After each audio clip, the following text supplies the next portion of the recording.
Hi friends, welcome to JK in UK. I hope all of you are doing well. आज का topic हम लोग बात करेंगे ट्रांसपोर्टेशन के बारे में। यहाँ यूके में मैं रेडिंग में रहती हूँ। रेडिंग में हम लोग क्या क्या ट्रांसपोर्ट यूज़ किए, कैसा लगा, वो सब एक्सपीरियंस शेयर करना चाहती हूँ। बट उससे पहले इंडिया में मैं क्या क्या ट्रांसपोर्ट यूज़ करती थी और एक्सपीरियंस कंपेयर करना चाहती हूँ यहाँ का और वहाँ का। तो बेसिकली इंडिया में मैंने ऑलमोस्ट ऑल सारे के सारे ट्रांसपोर्ट यूज़ किए हैं। जैसे कि बाइक हो गया, लाइक एक्टिवा। और साइकिलिंग करते थे, बट जस्ट एक मॉर्निंग वॉक के जगह साइकिलिंग करने की एक आदत आदत नहीं बोलूँगी, कभी कभार करते हैं। देन उसके बाद मैंने बस का ट्रांसपोर्ट यूज़ किया था, कार यूज़ किया था, car in the sense Uber and Ola. और कभी कभी कार भी चलाया था। एंड उसके बाद क्या है, हाँ, local trains, metro trains. And India में ट्रैवल, एक स्टेट से दूसरा स्टेट ट्रैवल करने के लिए ट्रेन जो नेशनल लेवल का होता है वो सब। और बस या फ्लाइट्स। तो अभी मैं हाँ, एक और इम्पॉर्टेंट चीज़, ऑटो का भी इस्तेमाल किया था।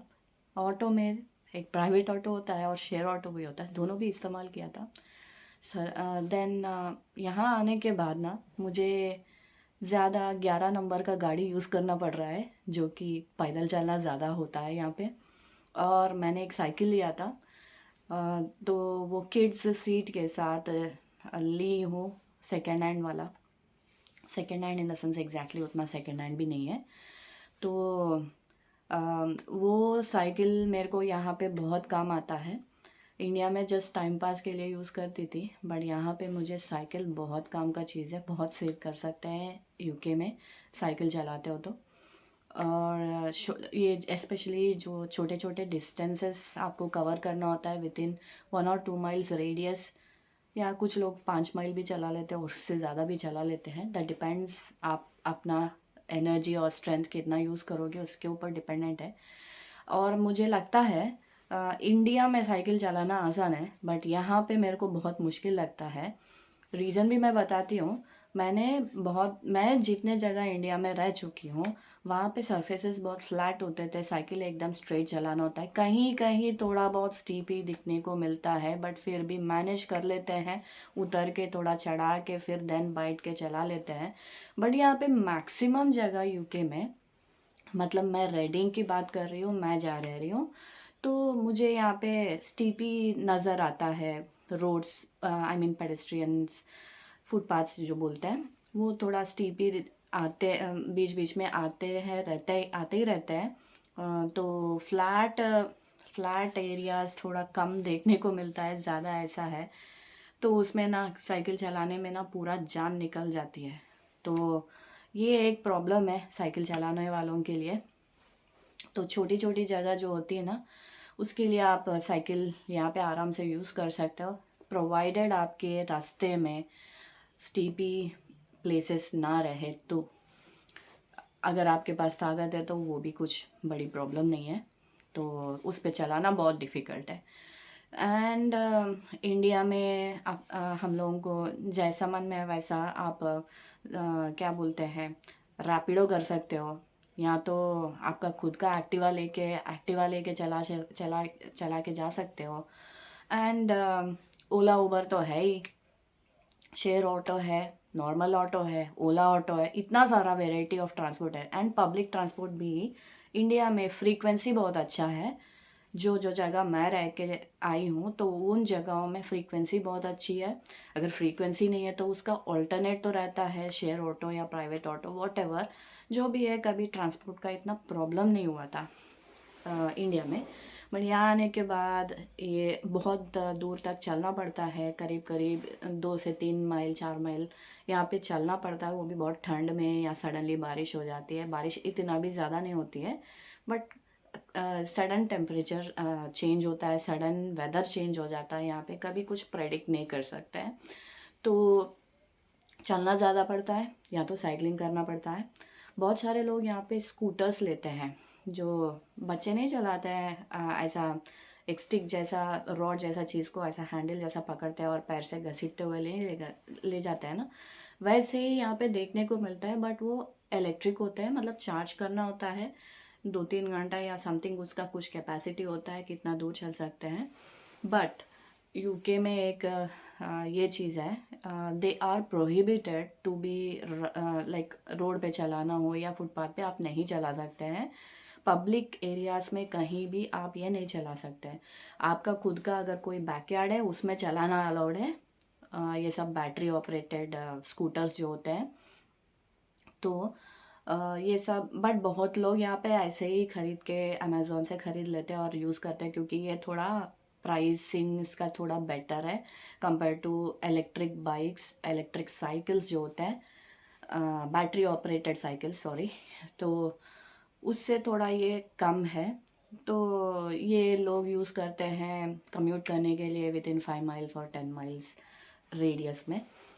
एंड बट ये एक्चुअली नॉट अलाउड, मतलब ये प्रोहिबिटेड है ये करना। तो अगर पकड़ा जाएगा तो इसका पेनल्टी भी लगता है अच्छा खासा, जितने का वो माल नहीं है उसे डबल ट्रिपल कुछ होता है पेनल्टी। तो इसलिए मैंने वो नहीं चूज़ किया, नॉर्मल साइकिल चूज़ किया था। मैं मतलब इलेक्ट्रिक बैटरी ऑपरेटेड साइकिल्स भी है जो तेज़, मतलब 25 किलोमीटर्स पर आवर का स्पीड से जा सकता है। लेकिन ये सब महंगी होती है, और अगर सेकेंड हैंड में भी लेना चाहते हो तो आपको देखना होगा कि वो ठीक है कि नहीं है, ये सब मतलब कुछ दिन अच्छा चला फिर ख़राब हुआ तो फिर ये सब चक्कर रहता है अलग से। यहाँ पे एक और चीज़ है, जो लोग साइकिल चलाते हैं उन लोगों को साइकिल टू वर्क का कुछ स्कीम्स होते हैं। एम्प्लॉयज़ को, जो लोग साइकिल चला के वर्क प्लेस को आते हैं, उन लोगों को कुछ बेनिफिट्स होते हैं, लाइक डिडक्शंस में कुछ बेनिफिट मिलता है तो साइकिल चलाने के वजह से। सो वो एक बेनिफिट है, वो उसमें ई साइकिल भी कवर्ड है एंड नॉर्मल साइकिल भी कवर्ड है। एंड उसके बाद बाकी सब टाइम तो हम लोग या तो पैदल चलते हैं या तो साइकिल यूज़ करते हैं। अगर शॉर्ट डिस्टेंसेस है तो, अगर लंबी डिस्टेंस हुई तो बस यूज़ करते हैं। बस सबसे महंगी चीज़ होती है हम लोगों के लिए स्पेशली, क्योंकि एक दिन का ट्रैवल करने के लिए अगर स्टूडेंट है तो 3.2 कुछ लगता है, और नॉन स्टूडेंट को करीब करीब 4 पाउंड्स के आसपास पड़ेगा, 4 पॉइंट समथिंग कुछ है। तो वो एक दिन का पास है वो उसका वैल्यू। तो एक पूरा दिन कितने भी बार चाहे आप बस में घूमना चाहते हो, ये 1 डे पासेस लेके घूम सकते हो। एक आपको कैसे लेना होता है ये पासेस, आपको जस्ट बस में चढ़ना है और ड्राइवर से बोलना है कि 1 डे पास चाहिए, या तो उसका वैल्यू बोल सकते हो लाइक 3.2 का टिकट चाहिए। तो वो वहाँ पे प्रिंट होता है, आपको कार्ड वहीं पे स्वाइप करना होगा, तो वहाँ पे क्यूआर कोड के साथ वो जो एटीएम मशीन से हम लोगों को पेमेंट रिसीट निकलता है ना, वैसे ही वो भी रहता है। तो वो जिस जिस बस में जाते हो वो क्यूआर स्कैन वहाँ पे करना होता है, तो आप अंदर जा सकते हो। ये है बस का सिस्टम यहाँ पे। लेकिन अगर सिर्फ आप एक ही जगह पे एक ही बार जाना चाहते हैं तो आपको 1 डे पास लेने की ज़रूरत नहीं है। उसके लिए अभी 2 पाउंड्स का स्कीम चल रहा है, तो वो वाला टिकट लोगे तो एक जर्नी आप कर सकते हैं कहीं से कहीं तक with in that particular city. तो वो 2 पाउंड्स का अभी स्कीम चल रहा है, वो भी 31 मार्च 2023 तक, क्योंकि यहाँ पे थोड़ा क्राइसिस है हर चीज़ का, महंगाई का। तो थोड़ा सपोर्ट, हाउस होल्ड वालों को सपोर्ट करने के लिए ये वाला स्कीम डाला था गवर्नमेंट ने। तो बसेस में ये सब चल रहा है। यहाँ पे ट्रेन का ट्रांसपोर्टेशन भी बहुत बहुत महंगा लगा मुझे। यहाँ पे क्या है ना, on peak season, off peak season, off peak time, on peak time, ये सब होता है स्पेशली लंदन ट्रेन्स के लिए। तो आप ऑफ पीक में जाते हैं तो थोड़ा कम का टिकट मिलता है, पीक टाइम वाले में जाते हो तो आपको हाई प्राइस वाला टिकट मिलता है। एंड ट्रेन का सिस्टम यहाँ पे बहुत ही अच्छा है। हाँ, बस का क्या है ना, बस में जब आपको यहाँ पे वेट करना पड़ता है 20 मिनट्स में एक एक बस आती है।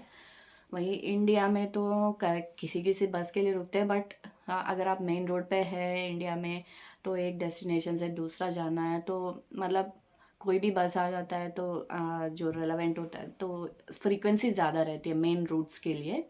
बट यहाँ पे मेन रूट होते हुए भी उतना फ्रीक्वेंट नहीं होता है जितना इंडिया में होता है।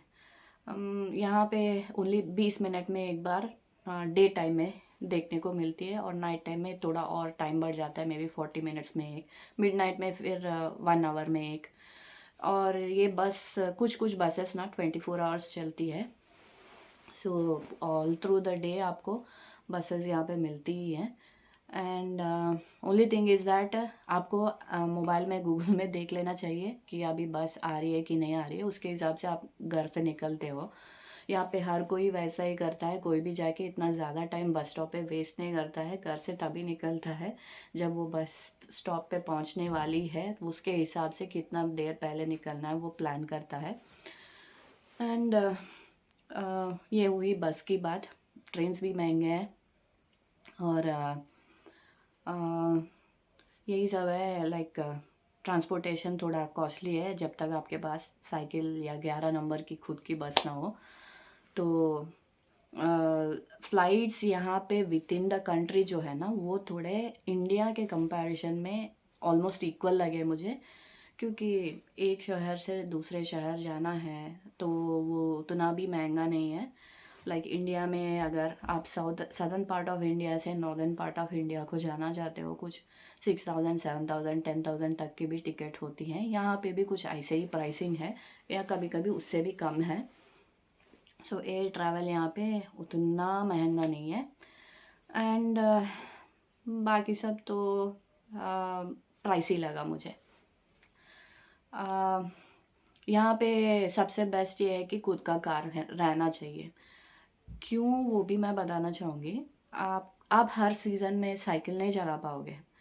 रीज़न ये है कि ये जो फिंगर्स है ना, ये सब पेन आना शुरू हो जाता है जब बाहर बहुत ठंडी टेम्परेचर होती है।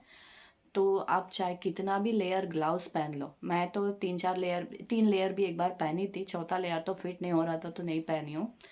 3 लेयर पहनने के बाद भी हाथ इतना दर्द होता है, पूरा लाल पड़ जाते हैं। घर आने के बाद जैसे ही गर्म पानी में रखते हैं ना, बहुत एक्सट्रीम गर्म पानी में भी हाथ रखते हैं तो हाथ को सेंस नहीं होता है कि वो गर्म पानी है या ठंडा पानी है, उतना एक्सट्रीम ठंड पड़ जाता है। स्पेशली ये फिंगर टिप्स में, ये जो फिंगर टिप्स है ना, ये स्पेशली थम नेल में बहुत ज़्यादा रखता है। तो बहुत पेनफुल होता है वो, जब बाहर से आते हो ना हाथ एकदम फ्रीज हो गया जैसा अजीब सा लगता है। ये चीज़ आपको विंटर्स में ज़रूर महसूस होगा, स्पेशली दिसंबर टाइम में एंड जनवरी टाइम में। इवन कभी कभी फरवरी में भी हो जाता है। तो चाहे कितना भी लेयर वुलन ग्लव्स जो मिलते हैं, वो कितना भी लेयर पहनो वो काम नहीं करेगा। मैंने इवन ये भी ट्राई किया कि अमेज़ोन से कुछ थर्मल टाइप के कुछ ग्लव्स है, वो भी ट्राई किया था, बट वो भी मेरे को काम के नहीं लगे हैं, क्योंकि उसके पहनने के बाद उसके ऊपर से एक दो और लेयर वुलन ग्लव्स पहनने के बाद भी मुझे सेम प्रॉब्लम रिपीट हो रहा था। बहुत ही पेनफुल था। और यहाँ पे ना थोड़ा एक्टिवा टाइप के कुछ बाइक्स हैं जिसमें पेट्रोल डाल के चलाते हैं, और उसमें इलेक्ट्रिक भी होंगे। I am not sure about electric ones, but यहाँ पे कुछ पेट्रोल वाली गाड़ियाँ भी है जो एक्टिवा टाइप के हैं। कुछ लोग वो सब ना यहाँ पे डिलीवरी वाले लोग चलाते हैं, और उनका क्या होता है ना, जो हैंडल पकड़ते हैं, हैंडल पे ही ग्लव्स कुछ लगे रहते हैं। ओके, उसमें क्या है ना, हीटिंग सिस्टम कुछ होता है जिससे आपको गरम नहीं लगेगा, आई मीन ठंड नहीं लगेगा, गरम और नरम रखता है। देन इसमें क्या है ना, यहाँ पे जो एक्टिवा टाइप की गाड़ी होती है ना, उसमें सिंगल पर्सन ही बैठ सकता है, दो दो लोग बैठ के नहीं चला सकते हैं। और अगर बच्चे को बिठाना है, जनरली साइकिल पे ना अलग बच्चे का सीट आता है कैरियर पे, तो वो बच्चा पीछे बैठ के जा सकता है साइकिल पे। बट यहाँ पे मैंने किसी को भी नहीं देखा है टू व्हीलर पे 2 लोग ट्रैवल करते हुए, क्योंकि यहाँ पे सिंगल आदमी ट्रैवल करता है, वो भी डिलीवरी वाले होते हैं। सो टू व्हीलर यहाँ पे ख़रीद के यूज़ करना बोले तो सिंगल आदमी को ही यूज़ करना पड़ेगा। प्राइवेटली अगर आप खरीद के कहीं ट्रैवल करना चाहते हैं तो कर सकते हैं, लेकिन कोई भी करता नहीं है, क्योंकि जैसे मैंने बोला था दिसंबर जनवरी में टू मच ठंड रहता है। तो जब आप चलाते हो, जितना स्पीड ज़्यादा होगी उस उतना आपका फेस पे विंड लगता है। चाहे आप कितना भी जैकेट पहन लो, वो ठंड फिर भी लगता है, क्योंकि साइकिल पे जाते हैं तो सिर्फ बहुत कम स्पीड होती है साइकिल का, तो सिर्फ हाथ पे असर पड़ता है, कभी कभी फेस पे पड़ता है, आंखों से आंसू निकलना शुरू हो जाता है। जब ठंडा हवा आंखों पे पड़ता है, आंसू निकलना शुरू हो जाता है। किसी किसी का तो वो आंखों से निकला हुआ आंसू भी फ्रीज हो जाता है। उतना ठंड मतलब उतना एक्सट्रीम ठंड भी नहीं है, बट हवा के वजह से ना वो और फ्रीज फ्रीज होने का वो हो जाता है, आइस फॉर्म हो जाता है। सो यही सब है कि ज़्यादा यहाँ पे पैदल चलो, या जो विंटर सीजन्स के अलावा बाकी टाइम में आप साइकिल्स यूज़ कर सकते हो, या तो कार ही ले लो। और पब्लिक ट्रांसपोर्ट यूज़ करना है तो वो भी तो है, हर जगह पब्लिक ट्रांसपोर्ट बहुत अच्छा है। Only thing is that 20 minutes का गैप में एक एक बस आती रहती है, तो उसके हिसाब से आपको प्लान करके निकलना होगा। यहाँ पे हर चीज़ प्लान्ड होता है और वो टाइम पे आती है। और हाँ, ट्रांसपोर्टेशन के बारे में बात कर रहे हैं तो इम्पोर्टेंट एक और चीज़ बात शेयर करना चाहती हूँ।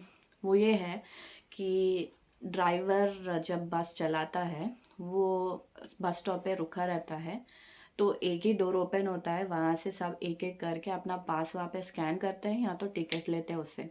जितना भी लाइन लंबी होने दीजिए, वो पूरा टाइम वेट करता है सभी को एंटर करने के लिए।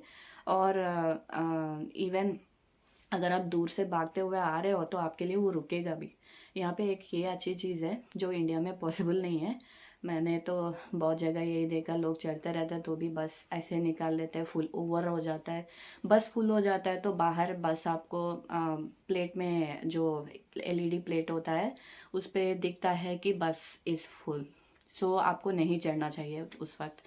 देन बस में एक और अच्छी चीज़ ये है कि आप अपना बच्चों को कैरी करने वाला जो स्ट्रॉलर होता है वो भी अंदर लेके जा सकते हैं, उसका भी फैसिलिटी बनाया हुआ है। और आप अगर लगेज लेके आ रहे हो, जैसे कि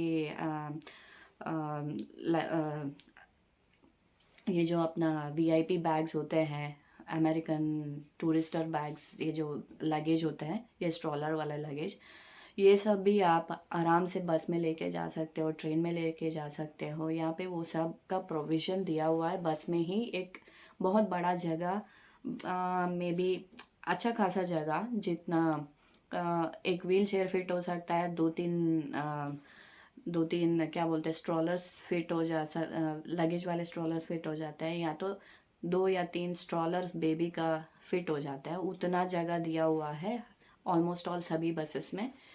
एंड यहाँ पे ना लोग एनिमल्स को बहुत प्यार करते हैं, स्पेशली डॉग्स।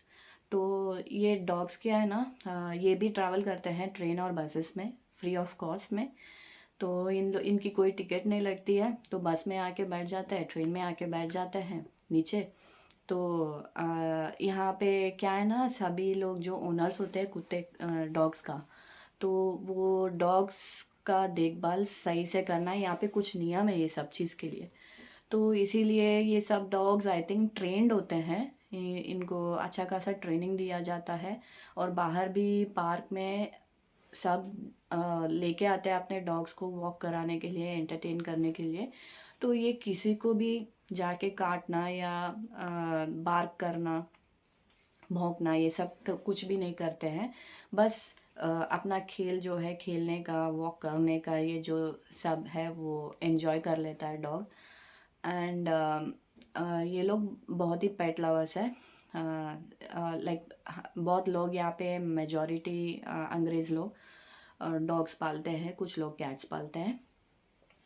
और डॉग्स एंड कैट्स कार्स में, bikes, sorry not bikes, cars में, ट्रेन्स में एंड बसेस में आराम से ट्रैवल करते हैं। कभी कभी फ़्लाइट में भी कुछ कुछ लोग शायद लेके जाते हैं, यहाँ पे लोकल में पता नहीं, उसका भी कुछ प्रोविज़न होता है।